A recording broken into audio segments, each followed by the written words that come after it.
Good morning, students. Welcome to the third lecture of Geography, Class 8.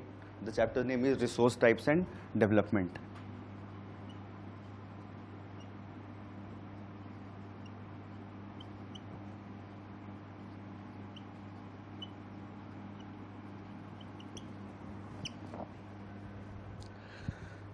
कल हमने जो last lecture जो इस चैप्टर का रिकॉर्ड किया था, उसमें हमने देखा था कि रिसोर्सेज क्या होते हैं, हम रिसोर्सेज की वैल्यूज़ को कैसे डिटरमाइन करते हैं और रिसोर्सेज हमारे लिए यूज़फुल क्यों हैं, और हमने उनका थोड़ा क्लासिफिकेशन देखा था। अब हम इस लेक्चर में देखेंगे उनका detailed classification, conservation of resources क्या होते हैं और सस्टेनेबल डेवलपमेंट क्या होती है। वो सारी चीज़ें हमें इस चैप्टर में अभी देखनी है। तो अगर हम एक बार पहले रिवाइज कर लें चीज़ें, तो अगर हम पूछते हैं व्हाट इज़ रिसोर्स क्या होता है, तो सिंपल डेफिनेशन हमने लास्ट लेक्चर में क्या दिया था कि anything that satisfies human needs is a resource. लेकिन इसके साथ हमने बहुत सारी चीज़ें दी थी उसे काउंटर करने के लिए भी, जैसे कि रिसोर्स टेक्नोलॉजिकली यूज़ होना चाहिए, मतलब हम उससे टेक्नोलॉजी के थ्रू डेवलप कर सकें। दूसरा, वो कल्चरली एक्सेप्टेबल होना चाहिए, अगर कल्चरली वो एक्सेप्टेबल नहीं है तो वो भी हमारे लिए एक रिसोर्स नहीं है। और तीसरा, वो हमारे लिए इकोनॉमिकली फीजिबल होना चाहिए। मतलब ऐसी अगर कोई भी चीज़ है जो इकोनॉमिकली फीजिबल नहीं है, वो बहुत महंगी है। जैसे मैंने एग्जांपल दिया था आपको ऑडी का, कि अगर मुझे ऑडी खरीदनी है या किसी भी एक स्टूडेंट को ऑडी खरीदनी है और वो उसे नहीं खरीद पा रहा, वो उसके यूज़ में तो आ जाएगी, वो उस स्कूल कॉलेज जहाँ भी जाना चाहता है वो चला जाएगा, लेकिन उसके पास इतने पैसे नहीं हैं कि वो उस ऑडी को खरीद सके। तो इसलिए ऑडी उस इंसान के लिए एक रिसोर्स नहीं है। क्यों? क्योंकि वो इकोनॉमिकली फीजिबल नहीं है। बाकी फिर हमने रिसोर्सेज के क्लासिफिकेशन देखे थे, ह्यूमन रिसोर्सेज, नेचुरल रिसोर्सेज और मैन मेड रिसोर्सेज। अब इस लेक्चर में हम देखते हैं उसका detailed classification on several basis.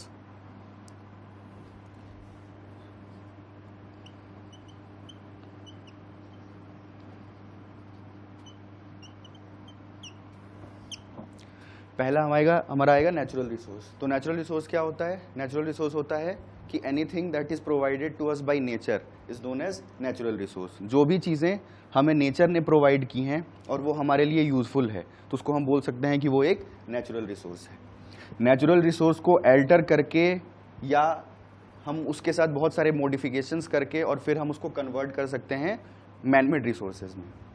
तो नेचुरल रिसोर्सेज को अगर हम क्लासिफाई करते हैं तो हम बहुत सारे बेसिस पे कर सकते हैं।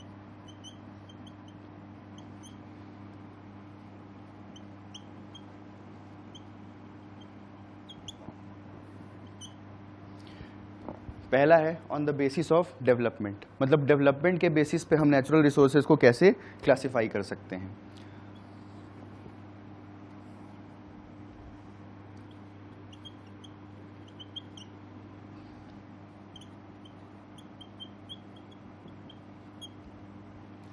तो जब डेवलपमेंट के बेसिस पे नेचुरल रिसोर्सेज को क्लासिफाई करते हैं तो हमारे पास दो सब कैटेगरीज आती हैं, एक्चुअल रिसोर्स और पोटेंशियल रिसोर्स। अब एक्चुअल और पोटेंशियल रिसोर्सेज क्या होती हैं, तो इसे समझना बहुत ज़रूरी है। एक्चुअल रिसोर्स का मतलब ऐसे रिसोर्स जो हम यूज़ करते हैं अभी अपनी life, day to day life में, मतलब जो भी चीज़ें जो नेचर ने हमें प्रोवाइड की हैं और हम उसका कंटिन्यूसली पास्ट बहुत सारे ईयर्स से यूज़ कर रहे हैं, वो सारे रिसोर्सेज हमारे आ जाएंगे एक्चुअल रिसोर्सेज में। तो एक्चुअल रिसोर्सेज के एग्जाम्पल्स अगर हम दें,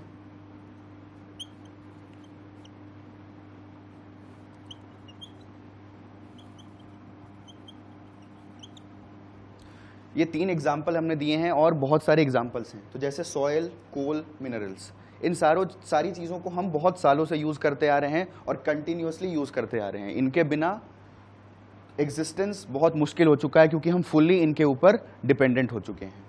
इनको हम एडवांस फॉर्म में ला सकते हैं टेक्नोलॉजी के थ्रू। तो एक्चुअल रिसोर्सेज को बहुत सारे टेक्नोलॉजी के थ्रू हम एडवांस फॉर्म में लाते हैं, लेकिन अब ये रिसोर्सेज जो हमारे पास हैं वो हमारे लिमिटेड रिसोर्सेज हैं, क्योंकि इनको हम जनरेट नहीं कर सकते या प्रोड्यूस नहीं कर सकते। दूसरा हमारा आता है पोटेंशियल रिसोर्स।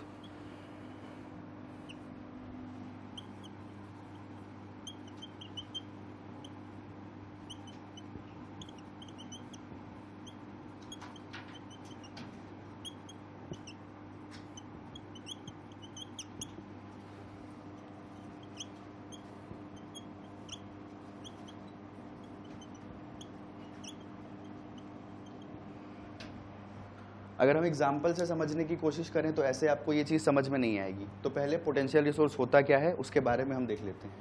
तो पोटेंशियल रिसोर्स का मतलब ऐसे रिसोर्सेज जो जिनकी क्वालिटी हमें पता है लेकिन हम क्वांटिटी उसकी डिटरमाइन नहीं कर सके हैं। मतलब अगर हम एग्जाम्पल के तौर पे बात करें तो सोलर एनर्जी हमारे राजस्थान और गुजरात में बहुत ज़्यादा अवेलेबल है, लेकिन हमें नहीं पता कि हम इससे कितनी एनर्जी एक्सट्रैक्ट कर सकते हैं या हम दूसरे एनर्जी के फॉर्म में कैसे इसे कन्वर्ट कर सकते हैं। हमारे पास टेक्नोलॉजी है इसको कन्वर्ट करने की, लेकिन हमने अभी इसका यूज़ नहीं किया है।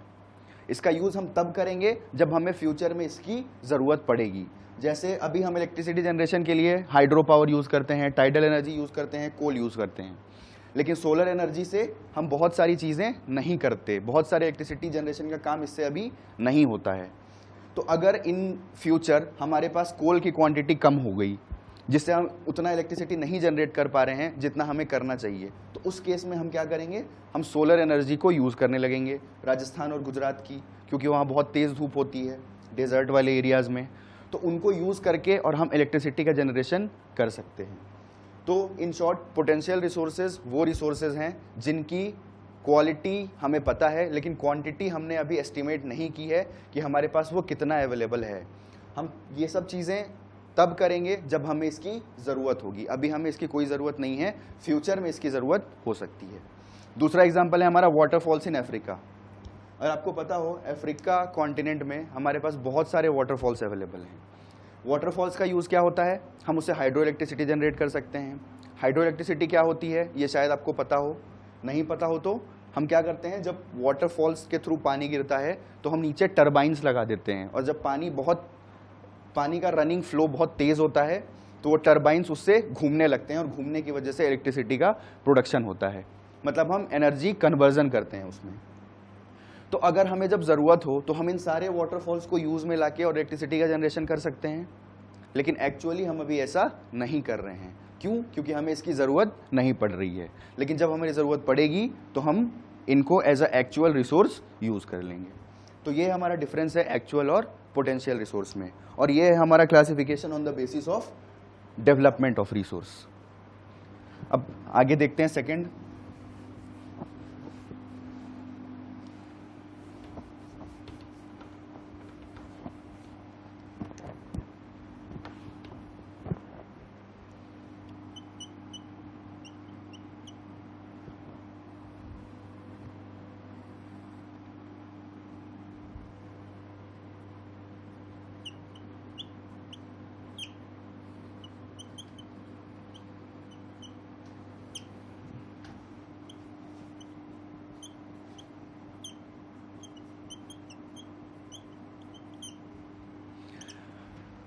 On the basis of origin, मतलब कि जो रिसोर्स को हम यूज़ करने वाले हैं वो रिसोर्स का ओरिजिनेशन कैसे हुआ है।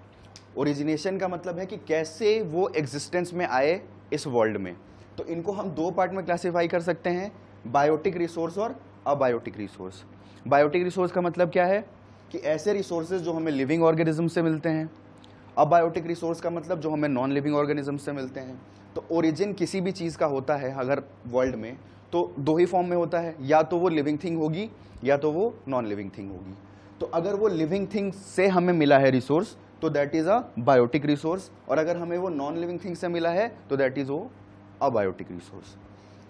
बायोटिक रिसोर्स के एग्जाम्पल्स हम क्या क्या लिख सकते हैं, जो भी चीज़ें लिविंग फॉर्म में अवेलेबल हैं हमारे पास। एग्जाम्पल के तौर पे अगर पहले अबायोटिक देख लेते हैं हम। जितनी भी चीज़ें हैं जैसे लैंड, सॉइल, विंड, ये सारे हमारे अबायोटिक रिसोर्सेज हैं। बायोटिक की बात करें अगर हम, फ्रूट्स, फॉरेस्ट्स, मीट, ये सारी चीज़ें हमारी बायोटिक रिसोर्सेज हो गई। क्यों? क्योंकि ये सारी चीज़ें हमें लिविंग ऑर्गेनिज्म से मिलती हैं और ये सारी चीज़ें हमें नॉन लिविंग ऑर्गेनिज्म से मिलती हैं।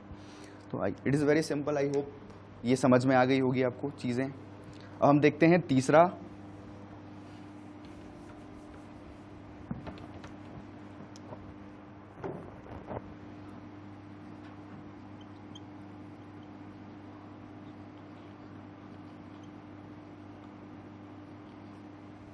ऑन द बेसिस ऑफ एग्जॉस्टेबिलिटी, मतलब वो रिसोर्स हमारा खत्म हो सकता है या नहीं खत्म होता। एग्जॉस्ट होने का मतलब क्या है कि कोई चीज़ खत्म हो गई, मतलब उसका एग्जिस्टेंस अब हमारे पास नहीं है या उसकी क्वांटिटी अब हमारे पास अवेलेबल नहीं है।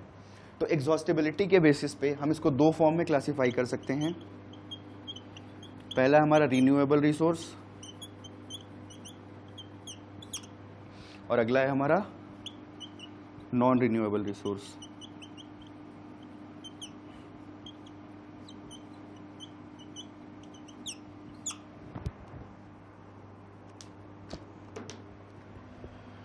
तो रिन्यूएबल रिसोर्स और नॉन रिन्यूएबल रिसोर्स, ये आई होप आपको बहुत पहले से पता होगा क्योंकि ये चीज़ें हम जूनियर क्लासेस में भी पढ़ते आ रहे हैं। रिन्यूएबल रिसोर्सेज का मतलब क्या है कि ऐसे रिसोर्सेज जो हमारे पास अनलिमिटेड फॉर्म में अवेलेबल हैं, जिनको हम टाइम टू टाइम रिन्यू कर सकते हैं।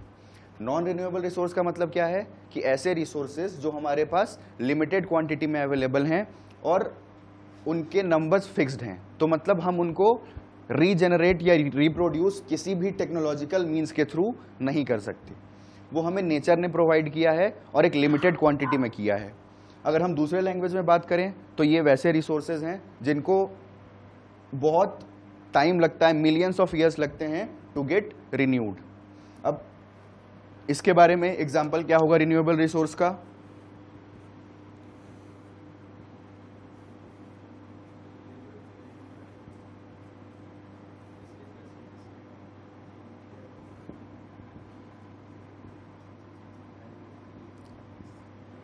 Wind energy, solar energy, tidal energy, और भी बहुत सारे हैं लेकिन हम अभी 3 ही देखते हैं। विंड एनर्जी का मतलब क्या है कि जो एनर्जी हम विंड, फास्ट ब्लोइंग विंड्स के थ्रू जनरेट करते हैं। सोलर एनर्जी क्या है? जो सन से हमें हीट मिलती है, उस हीट को हम फोटोवोल्टाइक सेल्स के थ्रू ट्रैप कर लेते हैं और उसके बाद उससे इलेक्ट्रिसिटी जनरेट करते हैं। तीसरा टाइडल एनर्जी। टाइडल एनर्जी क्या होती है? जब ओशियन में टाइड्स आते हैं तो उन टाइड्स के थ्रू हम इलेक्ट्रिसिटी का जनरेशन करते हैं, ब्लेड्स के, टरबाइन ब्लेड्स को घुमा के उनके हेल्प के थ्रू। तो wind energy, solar energy, tidal energy, ये 3 टाइप के हमारे रिन्यूएबल रिसोर्स हैं। अब 3 एग्जाम्पल्स हैं जो हमने अभी देखे हैं, और भी बहुत सारे एग्जाम्पल्स हैं जैसे जियोथर्मल एनर्जी और न्यूक्लियर एनर्जी। तो ये सारे रिसोर्सेज हमारे पास एक लिमिटेड क्वांटिटी में अवेलेबल नहीं है। मतलब सोलर एनर्जी कभी ख़त्म नहीं हो सकती क्योंकि ये कंटिन्यूअसली सन से हमारे पास आ रही है। विंड एनर्जी कभी ख़त्म नहीं हो सकती क्योंकि विंड पूरे वर्ल्ड में डिस्ट्रीब्यूटेड है, पूरे वर्ल्ड में हर जगह विंड तो ब्लो करती ही करती है।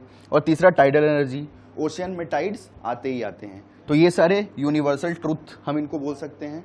और यूनिवर्सल ट्रुथ का मतलब ये नहीं है, यूनिवर्सल ट्रुथ हमने इसलिए बोला क्योंकि ये कंटिन्यूअसली होते ही रहेंगे फ्यूचर में, तो इसलिए हम इनको कैटेगराइज कर सकते हैं रिन्यूएबल रिसोर्स में। नॉन रिन्यूएबल रिसोर्सेज की अगर हम बात करें तो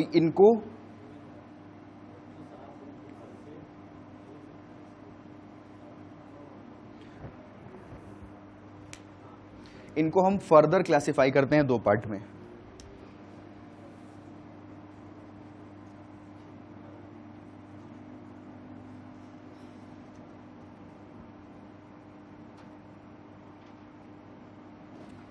non recyclable and recyclable non renewable resource. इसका मतलब क्या है कि बहुत सारे हमारे ऐसे रिसोर्सेज हैं जो रिसाइक्लेबल हैं, मतलब हमारे पास इनकी क्वांटिटी तो लिमिटेड है लेकिन हम उनको एक फॉर्म से दूसरे फॉर्म में कन्वर्ट कर सकते हैं। हम उन्हें रिप्रोड्यूस या रीजनरेट नहीं कर सकते। फॉर एग्जांपल अगर हम रिसाइक्लेबल की बात करें तो हमारे पास है gold, silver, platinum, iron, ETC। ये सारे क्या हैं? हमारे मेटल्स हैं। इनको गोल्ड, सिल्वर, प्लेटिनम, आयरन, अगर हमें इन्हें एक फॉर्म से दूसरे फॉर्म में चेंज करना है तो हम क्या करेंगे? हम इन्हें मेल्ट करके और चेंज कर देंगे। लेकिन नॉन रिसाइक्लेबल वो हैं जैसे कोल, पेट्रोल, नेचुरल गैस। इन सारे रिसोर्सेज को अगर एक बार हमने यूज कर लिया तो ये सारे एग्जॉस्ट हो जाते हैं, मतलब इनका कंबशन हो जाता है और कंबशन होने के बाद हम वापस उस चीज को एक्सट्रैक्ट नहीं कर सकते। तो ये हमारा नॉन रिन्यूएबल रिसोर्स का 2 सब कैटेगरी है। पहला है रिसाइक्लेबल और दूसरा है नॉन रिसाइक्लेबल। आपने घर पे देखा होगा कि अगर मम्मी के पास कोई गोल्ड की चेन होती है, फिर अगर उन्हें उसे कन्वर्ट करके रिंग बनाने का मन होता है तो वो गोल्ड स्मिथ के पास जाती हैं, वो उसे मेल्ट करके और दूसरे फॉर्म में कन्वर्ट कर देता है। लेकिन उसकी क्वांटिटी तो लिमिटेड रह गई। अगर वो 5 ग्राम गोल्ड का चेन था तो अगर वो रिंग के फॉर्म में भी कन्वर्ट होगा या किसी भी फॉर्म में कन्वर्ट होगा तो वो 5 ग्राम का ही रहेगा, उसकी क्वांटिटी इंक्रीज नहीं कर सकती। वही चीज़ आयरन प्लैटिनम में भी होता है। लेकिन अगर हम कोल पेट्रोल की बात करें तो अगर आप एक बार अपने बाइक में या कार में पेट्रोल डाल लिया, एज्यूम करते हैं हम 10 लीटर पेट्रोल हमने डाल लिया और हम घूम के आ गए, तो अगर वो पेट्रोल ख़त्म हो गया तो उसको हम वापस से री एक्सट्रैक्ट या रीजनरेट नहीं कर सकते। वो बिल्कुल उसका कंबशन हो गया और वो स्मोक के फॉर्म में ख़त्म हो गया। तो इसलिए हमने नॉन रिन्यूएबल को रिसाइक्लेबल और नॉन रिसाइक्लेबल 2 कैटेगरी में कैटेगराइज कर दिया।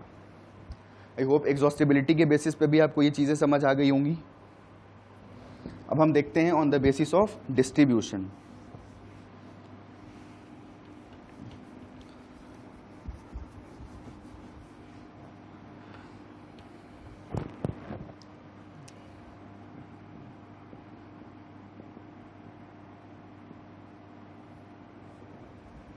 डिस्ट्रीब्यूशन का मतलब क्या होता है? डिस्ट्रीब्यूट करना चीज़ों को। तो हमें एक चीज़ पता है कि कोई भी रिसोर्सेज हमारे पास वर्ल्ड में अवेलेबल हैं तो वो हर जगह, बहुत कम ऐसे रिसोर्स हैं जो हमें हर जगह मिलते हैं।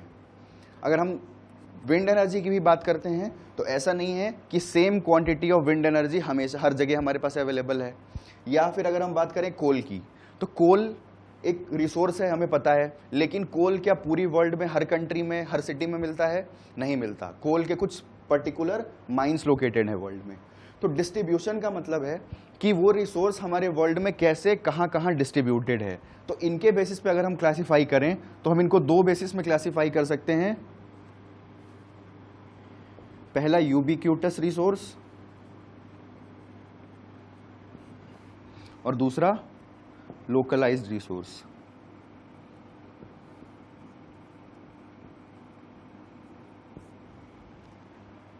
यूबिक्यूटस रिसोर्स का मतलब क्या है? यूबिक्यूटस रिसोर्स ऐसे रिसोर्सेज हैं जो हमारे पास पूरे वर्ल्ड में अवेलेबल हैं हर जगह पे। जैसे अगर हम सोलर एनर्जी बोलते हैं तो हमारे अर्थ पे हर जगह सोलर एनर्जी अवेलेबल है। अगर अभी वेस्ट, हमारे अर्थ के वेस्ट पार्ट में धूप है, मतलब डे है, तो ईस्ट पार्ट में नाइट होती है। अगर ईस्ट में डे है तो वेस्ट में नाइट होती है। लेकिन 12 घंटे के इंटरवल पे सोलर एनर्जी हमारे पास अवेलेबल हर जगह हो रही है। ऐसा कोई भी पार्ट नहीं है हमारे अर्थ का जहां सोलर एनर्जी अवेलेबल नहीं होती। वैसे ही अगर हम विंड की बात करें तो विंड भी इक्वली डिस्ट्रीब्यूटेड है पूरे वर्ल्ड में। सॉरी, इक्वली नहीं बोल सकते, बट विंड भी हमारे अर्थ पे पूरी तरीके से डिस्ट्रीब्यूटेड है। ऐसा कोई भी एरिया नहीं है जहां हवाएं नहीं चलती। तो इसलिए हम इनको कैटेगराइज कर सकते हैं यूबिक्यूटस रिसोर्स में।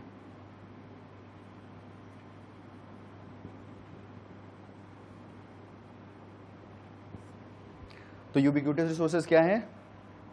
Those resources which are available throughout the world, that are known as ubiquitous resources. Localised resources, those resources which are available at a particular location only, जैसे coal, petrol, alluvial soil etcetera. India में अगर हम कोल की बात करें तो हमारे पास कोल कहाँ अवेलेबल है? सिर्फ और सिर्फ झारखंड में और थोड़ा सा मध्य प्रदेश के एरिया में, छत्तीसगढ़ के एरिया में। अगर हम पेट्रोल की बात करें तो पेट्रोल हमारे इंडिया में कहाँ कहाँ अवेलेबल है? मुंबई हाई में अवेलेबल है और आसाम में अवेलेबल है। पूरे वर्ल्ड की बात करें तो मिडिल ईस्ट कंट्रीज़ में अवेलेबल है, लेकिन और यूएसए में अवेलेबल है, रशिया में अवेलेबल है। तो अगर हमें पूरे वर्ल्ड की डिमांड को फुलफिल करना है पेट्रोल की, तो लेकिन हमारे पास रिजर्व्स बहुत कम हैं। हम उन पर्टिकुलर जितने भी रिजर्व्स हैं, जैसे middle east, USA, Russia, India थोड़े बहुत, तो इन सब जगह से ही हमें हर जगह सप्लाई करना पड़ता है। जैसे अगर हम बात करें श्रीलंका में, तो श्रीलंका में पेट्रोल के रिजर्व्स अवेलेबल नहीं हैं। श्रीलंका में कोल भी बहुत कम क्वांटिटी में अवेलेबल है। वैसे ही अगर हम अलूवियल सॉइल की बात करते हैं तो इंडिया में सिर्फ नॉर्दर्न प्लेन्स में अलूवियल सॉइल अवेलेबल है, बाकी पूरे इंडिया में कहीं भी अलूवियल सॉइल हमें नहीं मिलता। अगर ज़रूरत है जैसे कोल पेट्रोल की, तो हम इन्हें ट्रांसपोर्ट कर सकते हैं एक जगह से दूसरे जगह।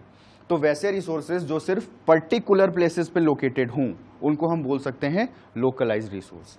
तो ये था हमारा रिसोर्सेज का distribution on the basis of distribution, localised resource and ubiquitous resource. अब हम आगे देखेंगे कंजर्वेशन ऑफ रिसोर्स क्या होता है, सस्टेनेबल डेवलपमेंट क्या होता है।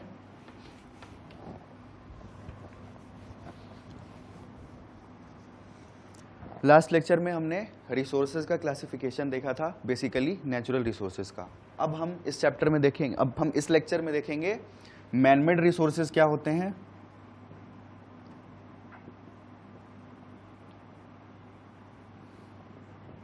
और ह्यूमन रिसोर्स क्या होता है।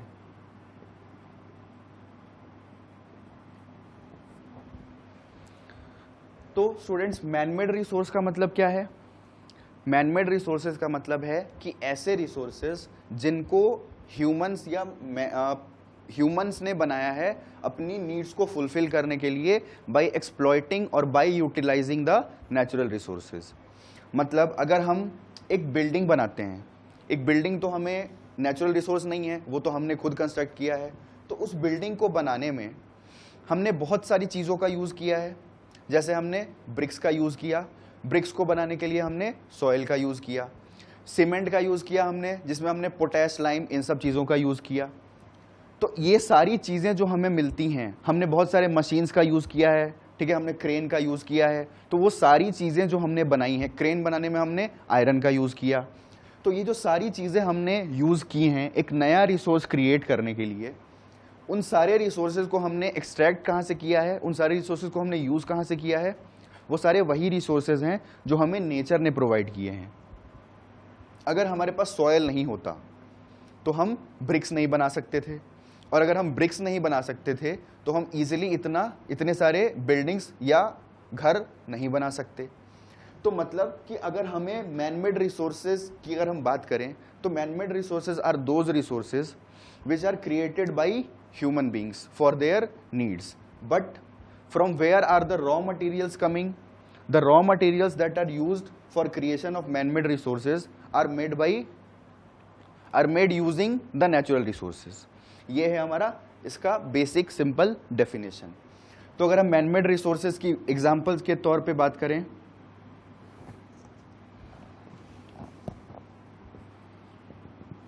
Buildings,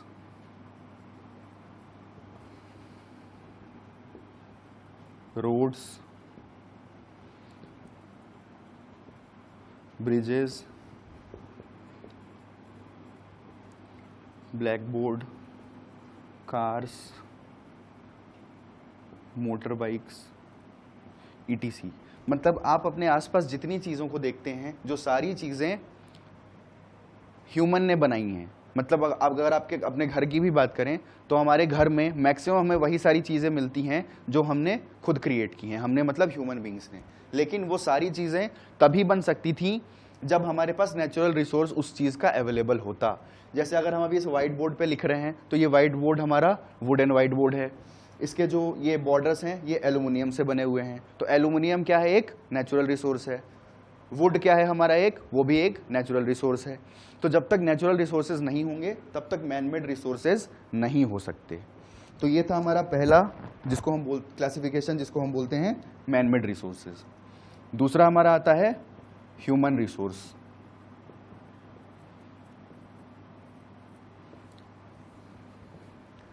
There is a big difference between man-made resource and human resource. We should not get confused between these two. What is human resource? Suppose if I want to make a building by using the natural resources, but can everyone build a building? Can everyone build a whiteboard by using wood?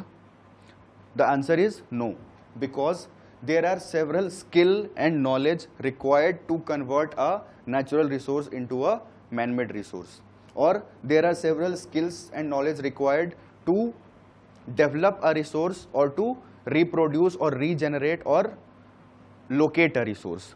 So these skills and knowledge that are required to convert a resource from one form to another is known as human resource. अगर हम हिंदी में समझने की बात करें तो जैसे हमारे पास बहुत सारे रिसोर्सेज अवेलेबल हैं, हमें अगर एक मोबाइल फ़ोन बनाना है या हमें एक मार्कर बनाना है तो ये हर इंसान नहीं कर सकता। अगर किसी एक पर्टिकुलर इंसान को बोला जाए कि तुम्हें मैं सारे रॉ मटेरियल्स प्रोवाइड कर रहा हूँ और तुम मुझे एक बाइक बना के दिखा दो या तुम मुझे एक स्मार्टफोन बना के दिखा दो, तो वो पॉसिबल नहीं है। क्यों पॉसिबल नहीं है? क्योंकि उस पर्टिकुलर इंसान के पास वो स्किल और वो नॉलेज नहीं है जो जिसकी उसे ज़रूरत है किसी रिसोर्स को डेवलप करने के लिए। तो इन शॉर्ट, जो भी स्किल या जो भी नॉलेज रिक्वायर्ड है किसी चीज़ को डेवलप करने के लिए, उसको हम बोल सकते हैं ह्यूमन रिसोर्स। फॉर एग्जाम्पल, आपने देखा होगा, अगर आपको पता हो तो, अगर आप किसी भी ऑफिस में जाते हैं तो हम वहाँ पे एक ह्यूमन रिसोर्स डिपार्टमेंट होता है। ह्यूमन रिसोर्स डिपार्टमेंट का क्या काम है? उसमें जो बैठे लोग होते हैं वो आपका एक इंटरव्यू लेते हैं। इंटरव्यू से क्या उन्हें पता चलता है? वो इंटरव्यू से ये डिटरमाइन करना चाहते हैं कि आपकी स्किल और आपकी नॉलेज इतनी है कि नहीं, जो वर्क आपको दिया जा रहा है करने के लिए आप उसको ईजिली कर सकते हैं या नहीं कर सकते हैं। जैसे अगर आप किसी भी कंपनी में या कहीं भी जॉब के लिए अप्लाई करते हैं तो आपका एक ह्यूमन रिसोर्स इंटरव्यू होता है। उसमें वो आपसे ऐसे क्वेश्चंस पूछते हैं जो आपके सब्जेक्ट से रिलेटेड हैं। कोई ज़रूरी नहीं है कि वो टेक्निकल क्वेश्चंस ही हों जो आपने पढ़े हों, वो बहुत सारी इधर उधर की चीज़ें होती हैं जो डिटरमाइन करने के लिए देखी जाती हैं कि आप उस चीज़ में स्किलफुल हैं या नहीं हैं। तो जब तक हमारे पास स्किल या जब तक हमारे पास नॉलेज ना हो, हम किसी भी रिसोर्स को डेवलप नहीं कर सकते। उसी को हम बोलते हैं क्या? उसी नॉलेज या उसी स्किल सेट को हम बोलते हैं ह्यूमन रिसोर्स। तो किसी भी कंट्री को अगर डेवलप करना है तो उसका बेसिक चीज़ें क्या होना चाहिए? उसका बेसिक मोटो क्या होना चाहिए? कि हम उस कंट्री के ह्यूमन रिसोर्स को डेवलप करें। मतलब अगर हम स्किल प्रोवाइड करेंगे, अगर हम नॉलेज प्रोवाइड करेंगे वहाँ के लोगों में, स्टूडेंट्स में, तो उससे क्या होगा कि उनके अंदर बहुत सारी ऐसी चीज़ें आएंगी, बहुत सारे ऐसे नॉलेज आएंगे जिससे वो रिसोर्सेज को एक्सप्लॉइट कर सकते हैं, जिससे वो रिसोर्सेज को यूज़ करके एक नए फॉर्म में ला सकते हैं, जिससे वो रिसोर्सेज को यूज़ करके एक नया रिसोर्स डेवलप कर सकते हैं। तो किसी भी कंट्री के डेवलपमेंट के लिए उसका ह्यूमन रिसोर्स स्किलफुल होना बहुत ज़रूरी है। तो ये थे हमारे 3 टाइप के रिसोर्स। पहला हमारा नेचुरल रिसोर्स, जिनको हमने बहुत सारे बेसिस पे लास्ट लेक्चर में डिस्कस कर लिया था। अब हमने डिस्कस किया यहाँ पे मैनमेड रिसोर्सेज क्या होते हैं, और फिर हमने डिस्कस किया ह्यूमन रिसोर्सेज क्या होते हैं। अब अगर हम बात करें डिस्ट्रीब्यूशन ऑफ रिसोर्सेज की,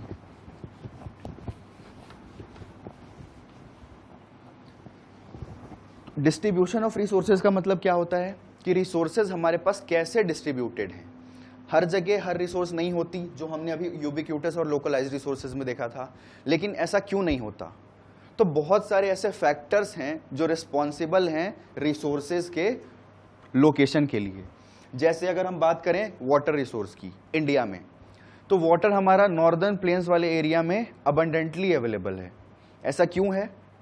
क्योंकि हमारे नॉर्दर्न प्लेन्स के ऊपर हमारा द ग्रेट हिमालयाज लोकेटेड है। हिमालयाज में बहुत सारे ग्लेशियर्स हैं, ग्लेशियर्स से रिवर्स ओरिजिनेट होती हैं, और वो ओरिजिनेट होके उनका जो फ्लो का डायरेक्शन है वो हमारे नॉर्दर्न प्लेन्स से होके जाता है। यहाँ हमारा अगर हिमालय रेंज है, यहाँ बहुत सारे हमारे बड़े बड़े माउंटेन्स हैं जहाँ से रिवर्स ओरिजिनेट होती हैं। ये रिवर्स ओरिजिनेट होके हमारे नॉर्दर्न प्लेन्स के थ्रू बे ऑफ बंगाल में जाती हैं।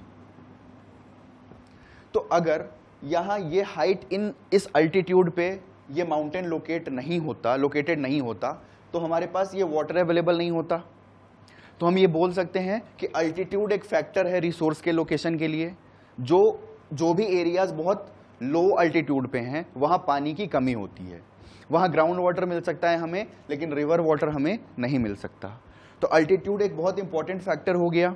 वैसे ही एक एग्जाम्पल मैंने आपको दिया, वैसे ही और भी हमारे बहुत सारे फैक्टर्स हैं जो रिसोर्सेज के लोकेशन के लिए ज़रूरी हैं, जैसे soil, climate, altitude, temperature, etc।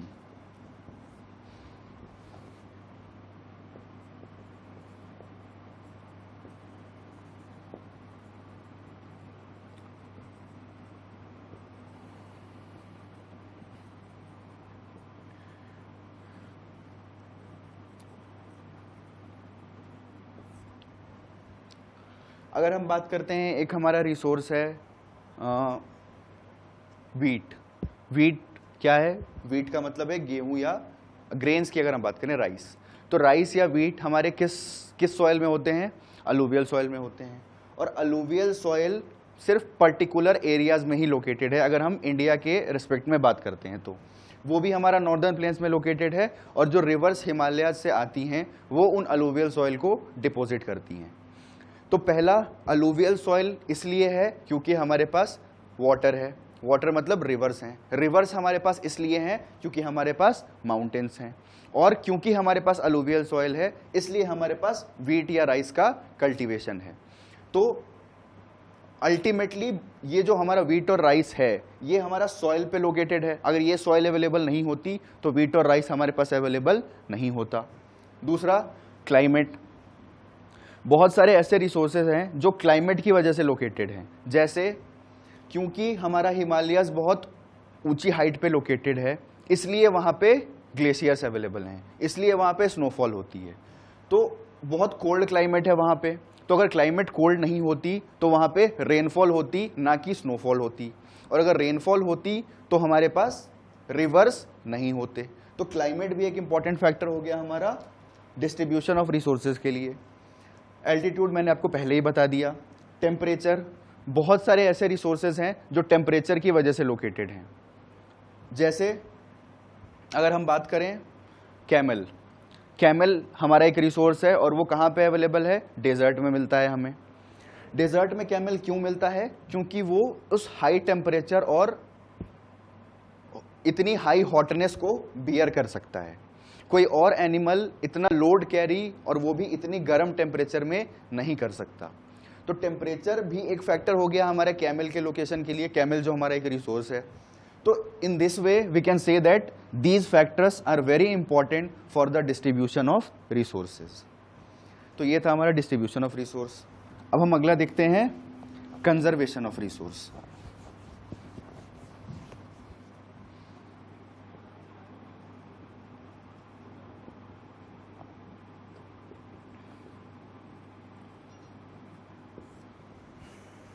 What is conservation of resource? Conserve करने का मतलब होता है किसी चीज को मिनिमम यूटिलाइज करके और उसे प्रिजर्व करके रखना, या उसे डिप्लीशन होने से या डिग्रेडेशन होने से बचाना। तो जब हमारा, अगर हम आज से 100-200 साल पहले की बात करें तो हमारे पास बहुत कम पॉपुलेशन थी। पॉपुलेशन कम थी, रिसोर्सेज बहुत सारे अवेलेबल थे, इतनी टेक्नोलॉजी नहीं थी हमारे पास। तो वो रिसोर्सेज पे हम फुली डिपेंडेंट नहीं थे। अगर हम किसी पर्टिकुलर रिसोर्स को यूज़ नहीं भी करते थे तो हमें उससे कोई प्रॉब्लम नहीं होती थी। लेकिन अब क्या है, हमारा पॉपुलेशन बहुत रैपिडली इंक्रीज कर चुका है। लेकिन अब पॉपुलेशन इंक्रीज कर चुका है तो बहुत सारे रिसोर्सेज हैं जिनकी रिक्वायरमेंट इंक्रीज हो गई है। जैसे अगर पहले 10 लोग थे और वो एक दिन में 5 लीटर पानी पीते थे या 100 लीटर पानी कंज्यूम करते थे। कंज्यूम करेगा मतलब किसी भी यूज़ में, तो टोटल 1000 लीटर वाटर वो यूज़ किया करते थे। लेकिन अब क्या है, पॉपुलेशन हमारी हो गई है 50। पहले 10 थी, अब 50 हो गई है, और वो भी 1000 ही यूज़ करते हैं। तो इसका मतलब है कि अब वाटर कितना यूज़ हो रहा है? 50,000 लीटर यूज़ हो रहा है। लेकिन जो फ्रेश वाटर है हमारे पास वो एक लिमिटेड क्वांटिटी में अवेलेबल है।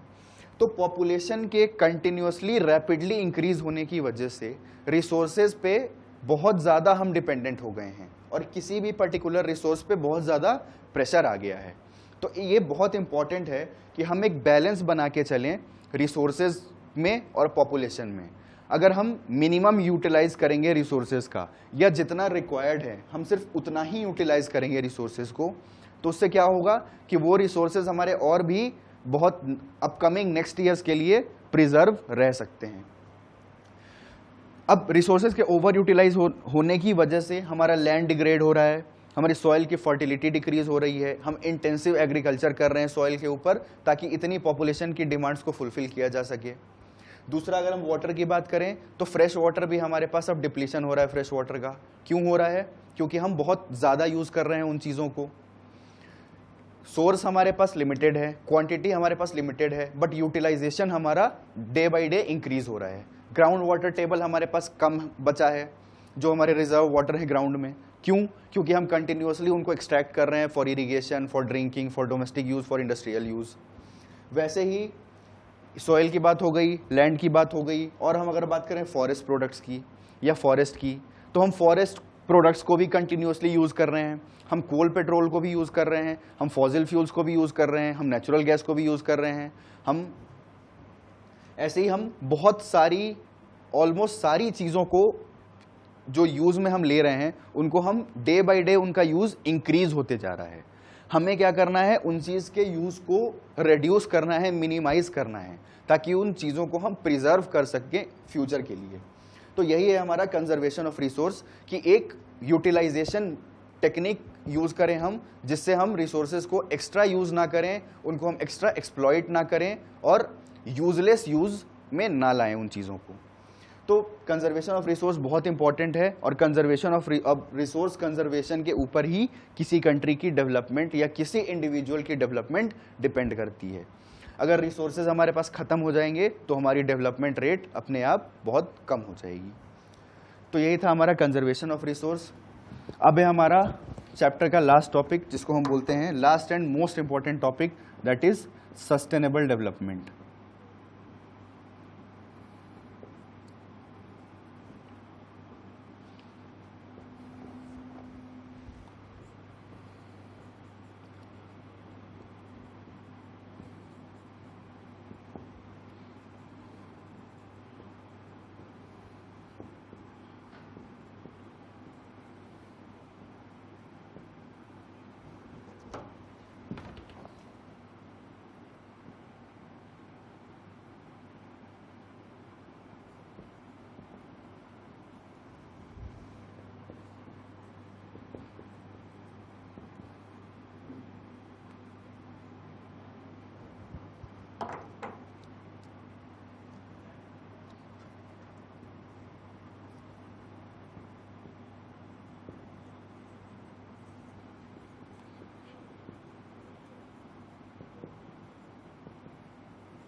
हमारे यूनाइटेड नेशंस ने एक रिपोर्ट पब्लिश की थी 1987 में, जिसमें सस्टेनेबल डेवलपमेंट नाम के एक टर्म को यूज़ किया गया था। उस रिपोर्ट का नाम था ब्रंटलैंड कमीशन रिपोर्ट। तो इससे वो क्या एक्सप्रेस करना चाहते थे? इससे वो सस्टेनेबल डेवलपमेंट अचीव करने की बात कर रहे थे। सस्टेनेबल डेवलपमेंट का मतलब क्या होता है? कि हम रिसोर्सेज को ऐसे यूटिलाइज करें जिससे वो हमारे पास फ्यूचर जनरेशन के लिए प्रिजर्व रह सके और हमारे इन्वायरमेंट पे उसका बैड इफेक्ट ना हो। तो मैं इसकी डेफिनेशन को यहाँ पे लिख देता हूँ।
What is sustainable development? Using of resources in such a manner or in such a way that it doesn't harm the environment, as well as we can keep it for future generations also.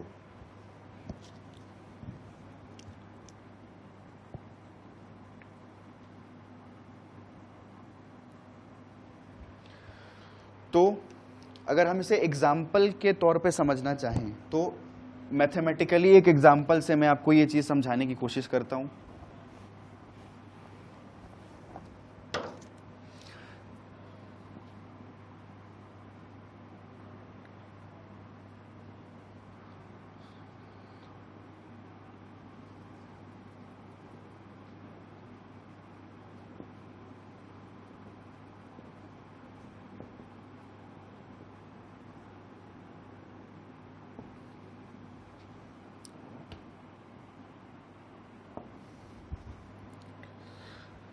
Assume करते हैं हम कि हमारे पास 20 cars हैं जो कि petrol के through चलती हैं।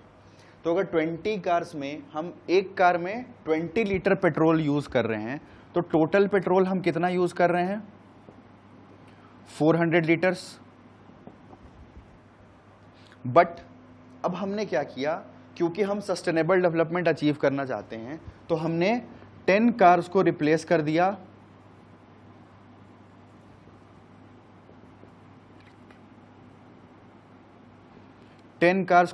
दिया हमने इलेक्ट्रिक कार्स से। इलेक्ट्रिक कार्स अब हमारा पेट्रोल यूज़ नहीं करेंगी, तो हमारे पास पेट्रोल वाली कार्स कितनी बच गई? 10 विथ 20 लीटर पेट्रोल ईच। तो हमारे पास टोटल 200 लीटर्स पेट्रोल यूज़ हुआ। अब अगर हमने इसको पूरा कंज्यूम कर लिया है, मतलब हम कहीं ट्रैवल करके आ गए इस कार के थ्रू, तो अगर हम 20 कार से 20 लीटर पेट्रोल पर कार में डाल के और घूम के आते तो हमने 400 लीटर पेट्रोल यूज़ किया होता। अगर अब हमने 10 कार को इलेक्ट्रिक कार से रिप्लेस कर दिया और हम उसे चार्ज करके कहीं जा रहे हैं और सिर्फ 10 ऐसी कार हैं जिनमें हमने पेट्रोल यूज़ किया है, तो अब हमने पेट्रोल कितना यूज़ किया? 200 लीटर यूज़ किया। तो मतलब अगर हमने सस्टेनेबल डेवलपमेंट अचीव नहीं किया होता तो हमने 400 लीटर पेट्रोल यूज़ किए होते। अगर हमने सस्टेनेबल डेवलपमेंट अचीव किया तो हमने 200 लीटर ही पेट्रोल यूज़ किया। मतलब अब जो हमारा यहाँ से 200 लीटर पेट्रोल बचा हुआ है उसको हम अपने नेक्स्ट ट्रिप में यूज़ कर सकते हैं इन 10 कार्स में। वैसे तो अगर नहीं यूज़ करते तो एक बार में 20 कार में सारे पेट्रोल ख़त्म हो जाते। अब 10 कार को हमने रिप्लेस कर दिया है इलेक्ट्रिक कार से, तो अब जो बचा हुआ 200 लीटर पेट्रोल है वो हम इन कार्स में यूज़ कर सकते हैं। तो इससे 2 बेनिफिट हुए। पहला बेनिफिट क्या हुआ कि हमारे पास 200 लीटर पेट्रोल का रिजर्व बच गया जो कि हम फ्यूचर में यूज़ कर सकते हैं। दूसरा बेनिफिट क्या हुआ कि 400 लीटर पेट्रोल के कंबशन से जितना पॉल्यूशन होता, अब वो पॉल्यूशन अब सिर्फ हम 200 लीटर पेट्रोल ही यूज़ कर रहे हैं, तो जो हमारा एयर पॉल्यूशन हो रहा है वो भी कंपैरेटिवली हाफ हो गया। तो सस्टेनेबल डेवलपमेंट के थ्रू हमने 2 चीज़ें अचीव की, हमने इन्वायरमेंट को भी बचाया पॉल्यूट होने से, और दूसरा हमने 200 लीटर पेट्रोल को फ्यूचर यूज़ के लिए भी बचा लिया। तो ये तो छोटे स्केल की बात हुई। सस्टेनेबल डेवलपमेंट का मतलब है कि हम फ्यूचर जनरेशन्स के लिए उस चीज़ को कंजर्व करें, क्योंकि हमारा जो फ्यूचर जनरेशन है वो हमारे ऊपर डिपेंडेंट है।